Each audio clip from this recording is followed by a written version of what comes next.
basic stuff in high school. And the basic stuff is the consensus view that you get in college. You know, this fairness argument is so persuasive. It's the best thing the creationists have ever had. They've never had any good science. They actually don't even have a good religion argument because, you know, of course, there's such a variety of views within Christianity about creation and evolution, even among evangelicals. You know, I know a number of evangelicals who accept evolution. It is not an either-or kind of thing. And so, you know, to say you have to choose between your faith and evolution is not being aware of the range of possibilities out there. But the one thing they really have going for them is American fairness culture. So they really hammer that to death. And, you know, when you think about it, it's really missing the point because it's the epitome of unfairness. Think about this. If creation science proponents or intelligent design proponents really have valid science, they need to convince people like Faith. They need to convince other scientists that are sitting in this room and that are sitting in universities around this country. They need to convince their scientific peers. They shouldn't be convincing high school teachers. They shouldn't be convincing the public through op-eds in the newspapers. It's a very peculiar thing. The very first book written on intelligent design was a high school textbook. Think about how weird that is. When you're developing a new paradigm in science, the first thing you do is you write professional papers. You go to professional meetings and you try to persuade your fellow scientists that you've got a really good idea. And you do the research and you try to persuade them to help you to do the research. And you get a bunch of teams working together. And if you got the stuff, if you've got a good idea, you eventually build a theory and you eventually build a group of people who've got something really strong. And then you start writing the books. And then eventually, if it's a really solid idea, it trickles down into the textbooks. Not the intelligent design people. They wrote the textbook first, and they still haven't done the research. So this makes you think that this is perhaps a somewhat irregular scientific movement. It's not a scientific movement at all. It is a religious movement, and religious movements are fine. Go ahead and spread your religious ideas, but not in science class. We're in bad enough shape in this country as it is in terms of science literacy and in terms of science education without dumping a big load of the culture wars in our science class. Let's try to keep politics out of science class. Let's just keep good science in science class so that we can make those contributions that we need to make. Here is basically what I've told you. Creation science begat intelligent design, begat the post-Edwards situation in which we find ourselves today. That has two forks. The alternative theories of evolution fork and the evidence against evolution fork. However, the alternative theories and the evidence against evolution schools merely go back in content to what used to be called creation science and intelligent design. So we have come full circle, although the present strategy may sound different, it actually in content is very similar to what we had before. If you want more information about this at ncscweb.org, you can go to this news alerts button and sign up for a Friday electronic newsletter. It's full of very, very good information. Depressing, but very useful information. Lots of good links. Find out what's going on. If you go to this news button up here on top, you'll be taken to this page, and you can sort for state or for year and find out a great deal. Those of you doing term papers, looking for a term paper topic, you can find a lot of information on our website about this sort of thing. And we are a membership organization, so I would encourage you to consider joining as well.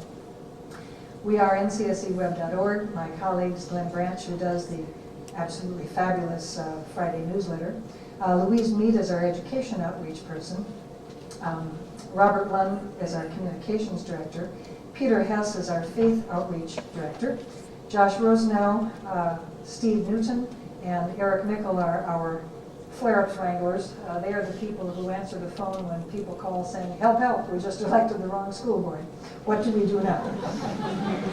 And they are full of good advice, as are we all. And obviously, like all good organizations, we are naturally on Facebook. And I would encourage you to come and join us. Thanks so much for coming to hear me, and happy Darwin.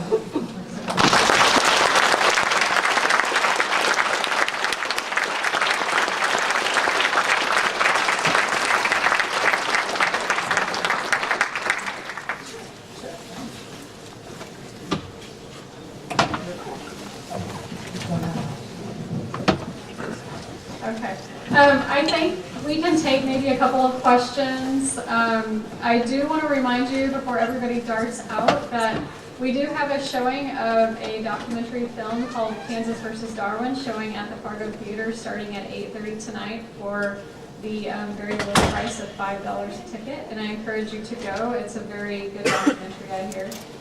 In addition, we have a panel discussion where Dr. Scott will be part of our panel tomorrow at 3 o'clock here in this same room. So I think we'll postpone most of the questions for then tomorrow, but if you do have a couple of questions, I think we can address those now.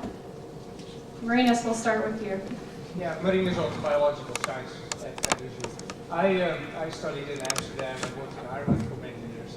And here's a short question, might need a very long answer, I don't know, but why is this such a big deal in the US and nowhere else? Particularly, I mean, in Europe, people just go, well, let them, whatever, let them, you know, it doesn't go to court, it's not a discussion. That's the most common question I am asked. Well, so we have an answer. I got tired of answering.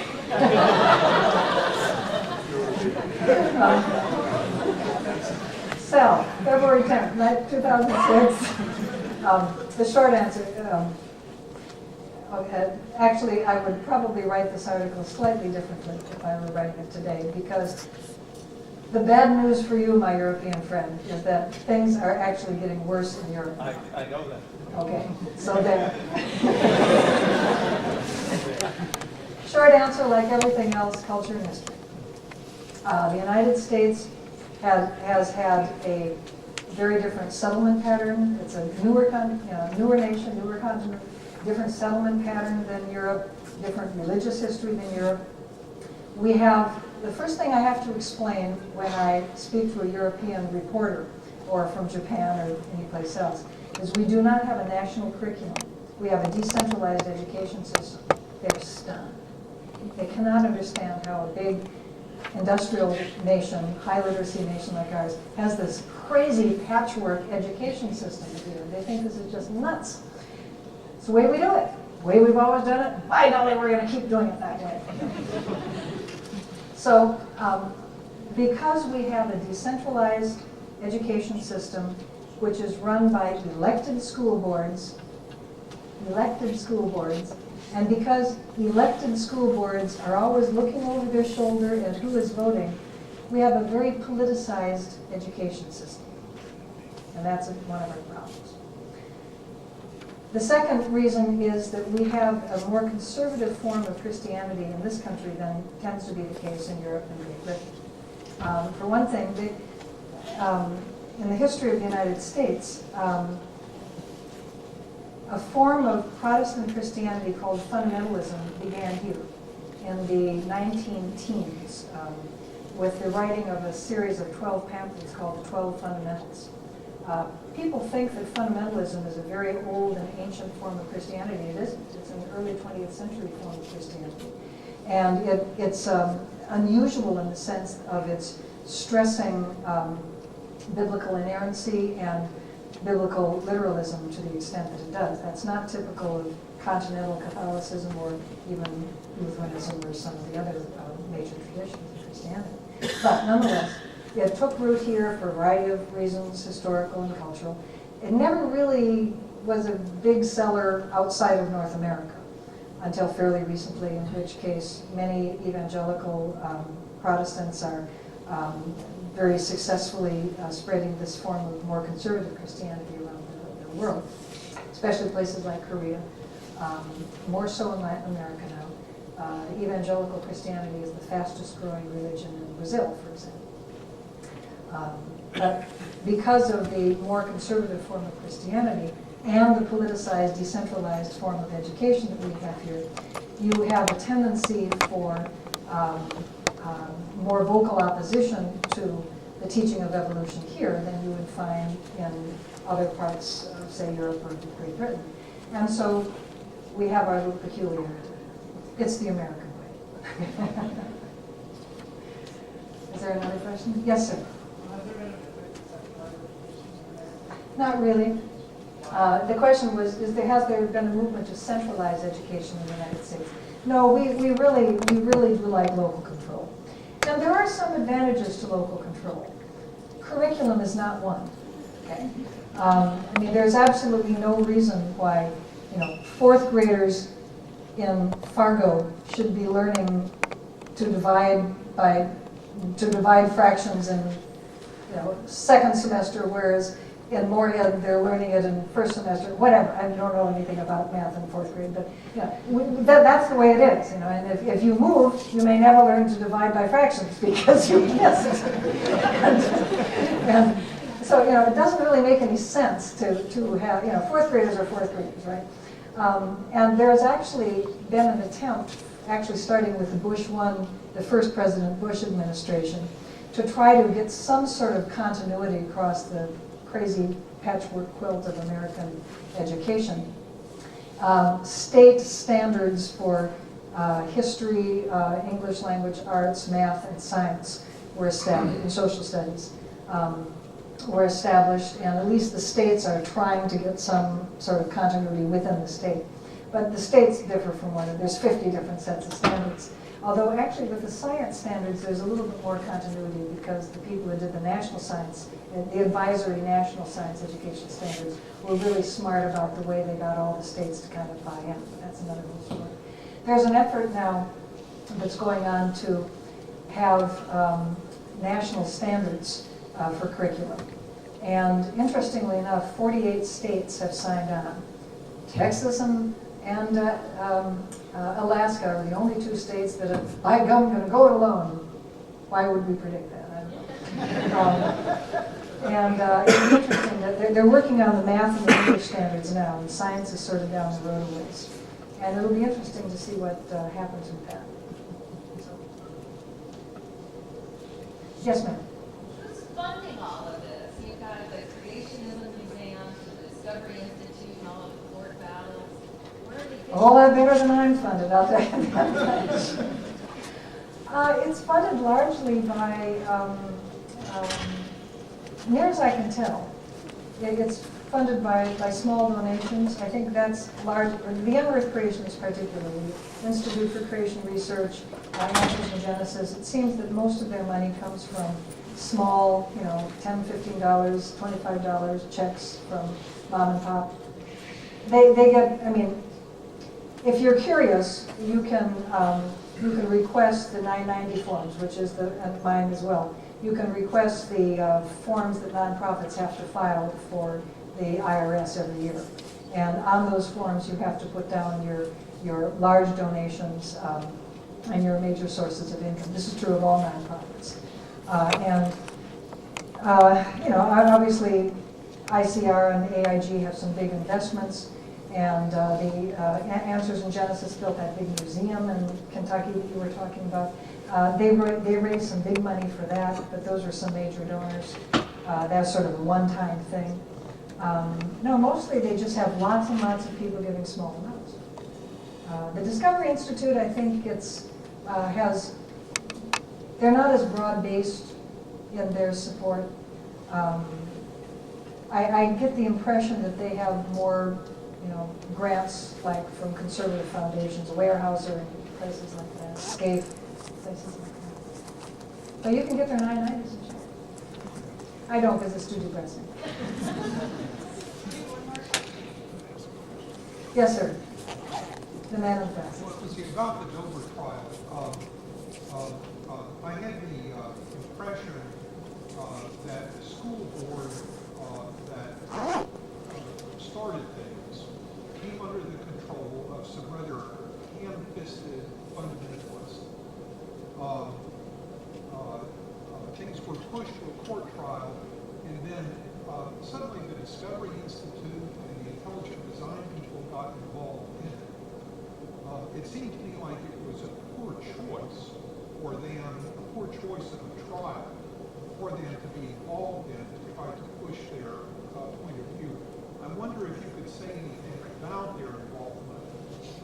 Was it perhaps unwilling, something that they got looked into? The Discovery Institute, his question had to do with what was the relationship of the Discovery Institute, the main intelligent design promoters, to the Kitzmiller versus Dover trial. They didn't want to touch it with asbestos gloves. In fact, in the discovery materials that we found before in the work up to the case, we found these very poignant letters from Seth Cooper writing to the school board members. Mr. Bonsall, I'm Seth Cooper from the Discovery Institute. We're the experts on this area. Can we please talk to you about your policy? We have some suggestions for you. Next letter. I'm Seth Cooper from the Discovery Institute. Can I please, I wrote to you before, can I please talk? They didn't want this trial. They didn't want that policy. They did not want the Dover school. They didn't want any school board having a policy saying thou shalt teach intelligent design. By 2004, which is when all this was going on, the Discovery Institute had already shifted to the evidence against evolution policy. They had already dropped the idea of trying to get intelligent design taught alongside of evolution. They'd already figured that was a non-starter for them. And they were already moving to this, well, let's just hammer evolution, and then the students will, of course, realize that that is evidence for evolution, for creationism, right? So we don't have to mention creationism, the kids will figure that out by themselves. So they were very reluctant partners. And in fact, this is all hypothesis on my part, because they actually didn't take me into their confidence when they made these decisions. At one point, they were cooperating with the defendants' attorneys, the Thomas More Law Institute, which is a group up in Michigan that was pro bono defending the school district, and had offered a number of their fellows, Behe, Minnick, Dembski, Meyer, the pantheon, as it were, of intelligent design experts. Which frustrated us because, of course, we had staff who were assigned to each of these guys, and we had material presented. We had material prepared all ready for the lawyers to go in and depose these guys, and we were ready from there. We'd spend a huge amount of staff time on this, and then they withdrew the witnesses, so we were really frustrated. But they withdrew all of their fellows, and they basically backed out of the case.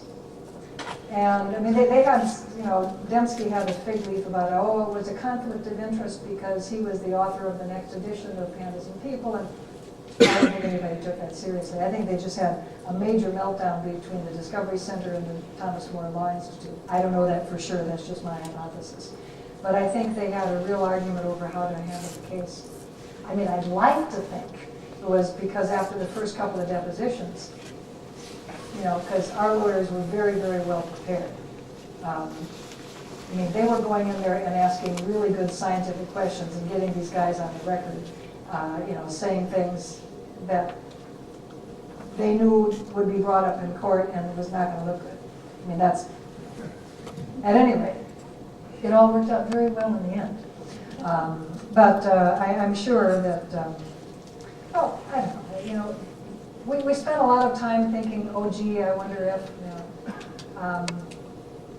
I think certainly people from my side of that case would have loved to have gotten Dembski on the stand. It would have been just so lovely to be able to cross-examine Dembski. But, well, didn't happen, so you just go on with life. Well, thank you so much for coming on.